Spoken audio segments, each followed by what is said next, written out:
માળી સમાજના પરિવારના 8 ઘર આવેલ છે, જેમને સરકાર તરફથી સુખાકારી માટે રસ્તા આપે તેવી માંગ સાથે મ્યુનિસિપલ કોર્પોરેશનમાં આવેદનપત્ર આપી રજૂઆત કરવામાં આવી હતી. વડોદરામાં માળી સમાજનો પરિવાર છેલ્લા 4 પેઢી ઉપરથી રહે છે. ગાયકવાડ સમયથી રસ્તો છે, જેમાં સર્વે નંબર 402માં ગાયકવાડ તરફથી વેચાણ વખતે રસ્તાના પૈસા કાપીને વેચાણ કરેલ છે. એમના રસ્તા પણ આપેલ છે, જે બિલ્ડર દ્વારા કામગીરી ચાલુ કરી છે તે તાત્કાલિક બંધ કરવામાં આવે અને તપાસ કરવામાં આવે તેવી વિનંતી કરવામાં આવી છે. તારીખ 10 જાન્યુઆરી 1989ના રોજથી મકાનો તોડી પાડવામાં આવ્યા હતા, જેમાં બિલ્ડરો દ્વારા કબજે લેવા માટેનું આયોજન કરેલ છે, જેમાં પોલીસ ફરિયાદ પણ થયેલી છે, જેમાં ધીરુભાઈ બિલ્ડર દ્વારા સમાધાન કરવામાં આવેલું અને જગ્યા પણ તેમના તરફથી આપવામાં આવી હતી, જેમાં રોડ અને મકાનો બનાવી આપવાની સ્ટેમ્પ પેપરવાળું લેખિતમાં લખાણ પણ આપેલું હતું. પરંતુ આજ દિન સુધી કોઈ સુવિધાઓ તેઓને તેમના તરફથી મળી નથી.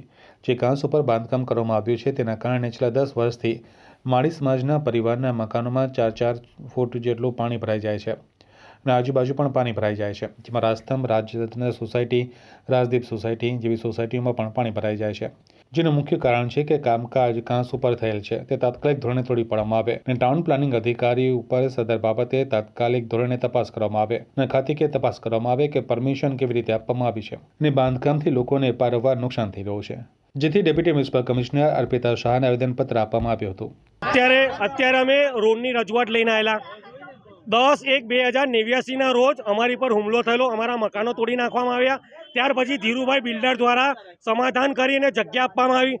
ત્યાર પછી અત્યારે જે બિલ્ડર છે એ બિલ્ડરે અમારી રોડની આવવા જવાની જગ્યા બ્લોક કરી નાખી છે, ખાડા ખોદી નાખ્યા છે અને કાશી વિશ્વનાથ તળાવની ઉપર જે ગેરકાયદેસર બાંધકામ ટાઉન પ્લાનિંગ જે મંજૂરી આપી છે એ તદ્દન ગેરવ્યાજબી છે.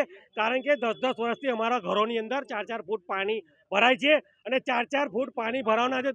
10 વર્ષથી અમારો ખર્ચો છે એ ટાઉન પ્લાનિંગના અધિકારીઓને સસ્પેન્ડ કરી અને ખાતાકીય તપાસ કરવામાં આવે અને તાત્કાલિક ધોરણે અમારો રોડ રસ્તાનું નિરાકરણ કરવામાં આવે, જેથી આવનાર સમયમાં કાશી વિશ્વનાથમાં પાણી જે ભરાય એ રાજસ્તંભ, રાજદીપ, રાજરત્ન અને આજુબાજુના વિસ્તારોમાં પાણી ના ભરાય એના માટે જે ગેરકાયદેસર બાંધકામ છે એ તોડવામાં આવે એની માંગ સાથે અમે રહીશો દ્વારા આવ્યા છે.